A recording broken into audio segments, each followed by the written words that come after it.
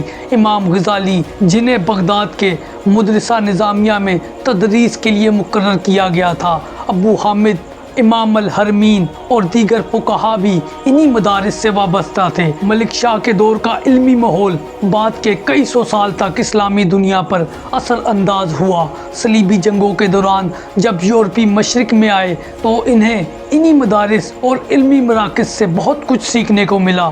مسلمانوں نے فلکیات، ریاضی اور فلسفے کے جو خزانے اس دور میں تیار کیے وہ بعد میں یورپ کے سائنسدانوں کے ہاتھ لگے اور یورپی تعلیمی نظام کی بنیاد بنے۔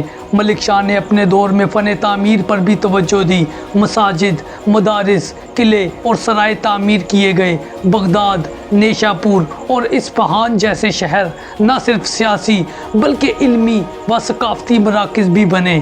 سلطان ملک شاہ سلجوقی کی زندگی ایک عظیم فتح اور شاندار حکمرانی کی کہانی تھی، مگر تاریخ کا یہ اصول رہا کہ ہر عروج کے بعد زوال ضرور آتا ہے۔ ملک شاہ کی سلطنت اپنی طاقت کے عروج پر تھی۔ وہ مشرق سے لے کر مغرب تک ایک وسیع خطے پر حکومت کرتا تھا، لیکن اندرونی سازشیں، دربار کی رکاوٹیں اور ذاتی کمزوریاں اس عظیم حکمران کے لیے زوال کا پیغام لے کر آئی۔ دوستو، ملک شاہ کے دربار میں سب سے بڑی طاقت اس کے مشہور وزیر نظام الملک طوسی تھے۔ یہ وہی وزیر تھے جنہوں نے سلجوقی سلطنت کی بنیادوں کو مضبوط کیا، مدارس قائم کیے، نظامیہ یونیورسٹی جیسی علمی درس گاہیں بنائی، علماء و فلاسفہ کو سہارا دیا۔ لیکن ملک شاہ کی سلطنت کے اندر سب سے بڑا دھچکا اس وقت لگا جب باطنی فرقے اور اس کے رہنما حسن صبا نے اپنی خفیہ جماعت کے ذریعے سلجوقی عہدیداروں پر ایک سلسلہ وار حملے شروع کیے۔ ان حملوں کا سب سے بڑا نشانہ نظام الملک بنے، جو 1092 عیسوی میں ایک خنجر بردار فدائی کے ہاتھوں شہید ہو گئے۔ یہ قتل ملک شاہ کے لیے ایک ناقابل تلافی نقصان تھا۔ اپنے وزیر کی شہادت کے صرف چند ماہ بعد تقدیر نے خود سلطان ملک شاہ کو بھی نہیں بخشا۔ وہ صرف 37 برس کی عمر میں ایک پراسرار بیماری جسے بعض مورخین زہر دینے کی سازش قرار دیتے ہیں، اس میں مبتلا ہو کر دنیا سے رخصت ہو گئے۔ یوں ایک عظیم حکمران جو اپنی جوانی اور فتوحات کے عروج پر تھا، اچانک موت کی آغوش میں چلا گیا۔